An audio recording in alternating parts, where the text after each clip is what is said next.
This week's State of the Game and Twitter threads went over a plethora of problems currently ongoing since the release of Division 2 Warlords of New York. Build variety isn't there, resets aren't working right, difficulty is feeling off in some cases, and group scaling is wonky. This last week, the creators of Division 2, aka Massive, went over what's wrong and how they plan to fix these unintended problems that have arisen since the release of Warlords and the Season Pass. Let's get into what's wrong and how it's being fixed.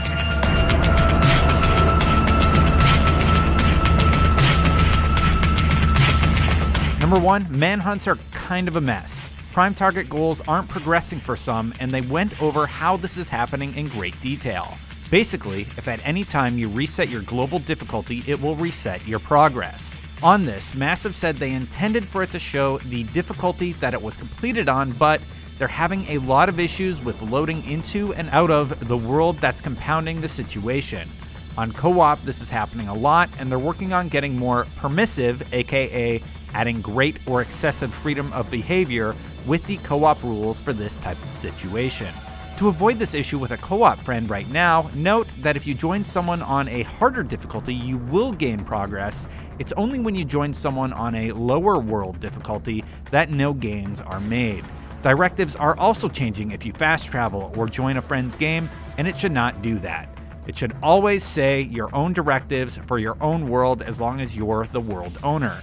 For now, they suggested simply tweaking that in each individual mission. They also said that progress should not reset when you're in the middle of a manhunt. They agree that this is something that they want to change to make sure that when you change your global difficulty, it does not affect the manhunt. No ETA was given on the fix, but they did say that going forward, they plan to have an explicit button that will reset your manhunt progress that's separate from your global difficulty tweaks. So, does the game think you've completed the chase or not? Thankfully, there is a way to tell. If you defeat Neptune and reset your global difficulty, it will reset your pursuit.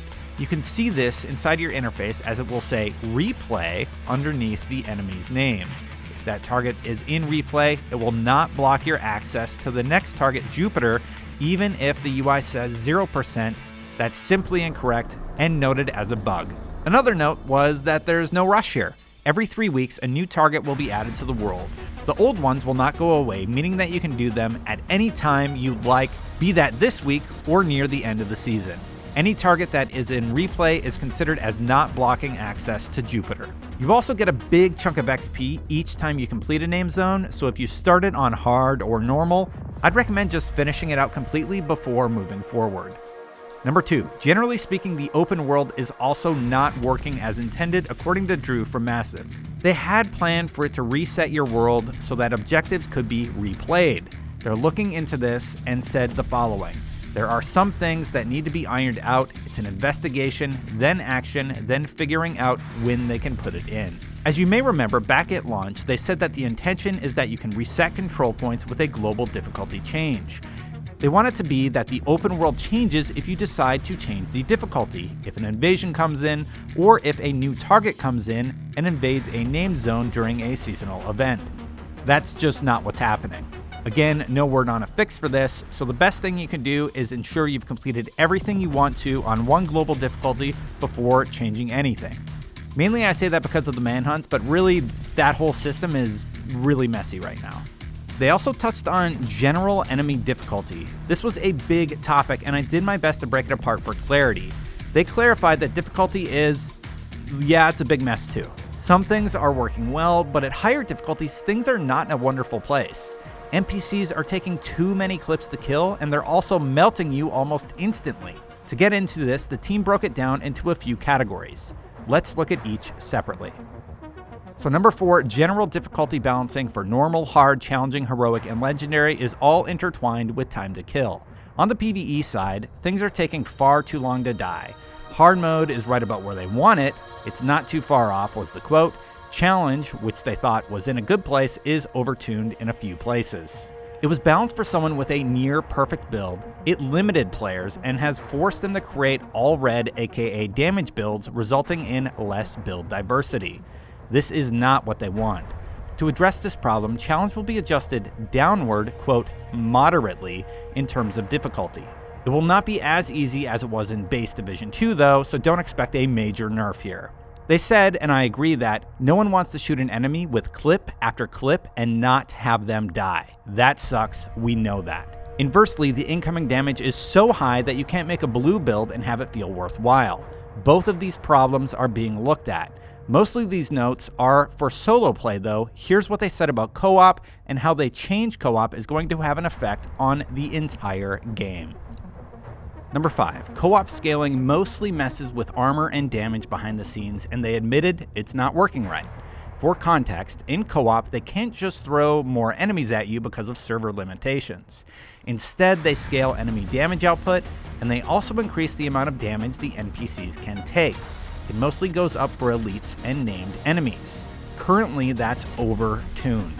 They said that's especially overtuned for elite and named NPCs in 3 or 4 player groups. They are spongier than intended. There are specific enemy NPCs that are causing damage spikes who will be dealt with on an individual basis. They mentioned the minigun enemy, for example. So as a result, it seems that your sweet spot for challenging and above is 2-man teams until this is addressed and fixed. They do think that challenging should give you good loot and that heroic is meant to be very challenging, so that needs to be there for those wanting a super hardcore difficult experience. As they change this, the co-op scaling experiences are going to have an effect in heroic, but also will affect all modes of play, putting Division 2 in a better place so that all player group sizes are viable. Will it be overall easier? No. It'll probably just be different. They do not want any of this to impact their goal of having challenging activities for players. For solo players, there is a point, however, where it just becomes frustrating. When you reach the point that you're just dumping mag after mag into an enemy and it's not dying, that's not fun for anyone. The changes they discussed will also affect the time it takes for you to be killed in the PvE sandbox. Ideally, by getting all of this in order, you'll see an increase in build diversity, skill builds, armor builds, and more. According to them, it all goes back to time to kill being off, and that's the one piece of the puzzle that has compounding effects for all the different situations. As they correctly said, when TTK gets off kilter, build diversity breaks down, skills, healing, all of it breaks down. These changes will take a server and client update, so it is going to take them a long time to implement. They may also do this in pieces to ensure that they get it right, so don't expect it all fixed at once. Number 6, Dark Zone time to kill is a great example of how wrong it can go. Right now, it's at about 0.2 of a second to drop someone. That is not the intention, and they're looking into it. The plan is to make it longer, and because TTK is so valuable in this mode, it has again resulted in poor build diversity. Dark Zone problems don't stop there though. It's even more of a mess as players are getting season rewards as contaminated loot, meaning you have to extract your seasonal rewards and they can be stolen from you. Massive said that's not intended. You should have items that are available to you. Some players are also reporting that their season levels do not increase in the Dark Zone. They say it absolutely should, and you should not lose your double XP levels in the Dark Zone either. It sounds like PvE is the place to be this week. So will all these difficulty settings impact the new raid? No. The raid is completely separate from these modes and is being worked on by a different team. They're still working on balancing the raids, and they are keeping each other in the loop on these difficulty changes. All right, number 8, what's up with exotics? Well, for the most part, they're working as intended, but some players are upset that you can't re-roll new or old items on your bench. They have had the upgrade system in the works for a while now, and here's what Nikki Nupin said on Twitter about that topic. The new version of the upgrading feature is looking pretty good. I can't speculate on when stuff will be released in general, but we're definitely talking near future here instead of long term. That's good to hear, but don't expect it anytime soon. On March 11th, Chris Gansler from Massive said, it's not happening for a while. So those bad rolls you may have been getting when your exotic finally drops is being taken into account with the new version of exotic upgrades though, as Nikki confirmed as much when asked about bad rolls on Twitter. We're taking that into account with a new version of the exotic upgrading system. As for old exotics, Massive did clarify that their blueprints can still be found from their old sources, but non-crafted old exotics have no requirements whatsoever now. Chameleon's main source is bounties, but you can also get it from targeted loot or heroic activities before it's even found. You can get all old exotics from their specific sources, but they have been added to the targeted loot pool and in heroic or legendary missions regardless of how many you have gotten. So even if you've gotten 0, you can still get all these drops in the new locations.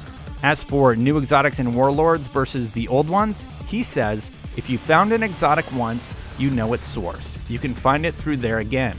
Pre-Warlords of New York exotics are still in targeted loot.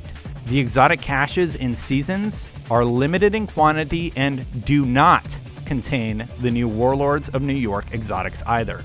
So if you're looking for any new exotic like Lady Death or Bullet King, they're only found in their specific locations for Warlords. Number 9, general seasonal issues have also cropped up.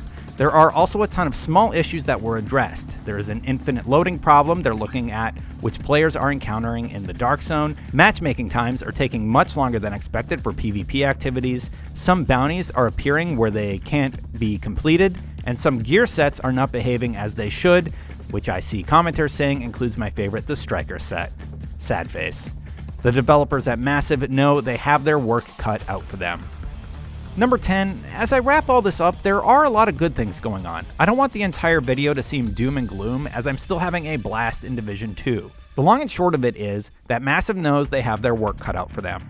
As Chris said on the State of the Game, we're not satisfied with where we are at for the moment. We can make things better. And on the horizon, we have some good things happening. For example, the XP boost is going on this week until Tuesday, March 17th, meaning you get double XP until level 15. Next week, March 17th, the first West Side League is launching and will revolve around activities that are included inside of Neptune's Manhunt, like speedruns of Federal Emergency Bunker, Potomac Event Center, and DC headquarters. The hardest task will be the heroic speedrun for Roosevelt Island. There, even if you don't complete certain things, Outcast kills will still give you progress for the League event. And as the rewards here are separate from the Season Pass rewards, you can get an extra exotic cache for leveling up. Remember though, it sounds like those exotics will be from year 1, so I hope you're able to get a good level 40 that you haven't yet. The global event, Polarity Switch, starts March 24th following Leagues, which I went over in a previous video, and the Urban Jungle Apparel event is also on the way March 31st. It was all laid out on the map. A small note, don't forget to claim the pass. It is retroactive though, so you didn't miss anything, drop-wise, as long as you turn it on. Thank you for watching my breakdown, and I hope it was helpful. It wasn't my intention to be totally negative about the game, but to instead inform you about the problems that the developers have discussed and how they're fixing them. Did I miss any? How are you feeling about Division 2 after launch? Let me know about it in the comments below, and I'll see you there. Until next time, this is Destin, signing off.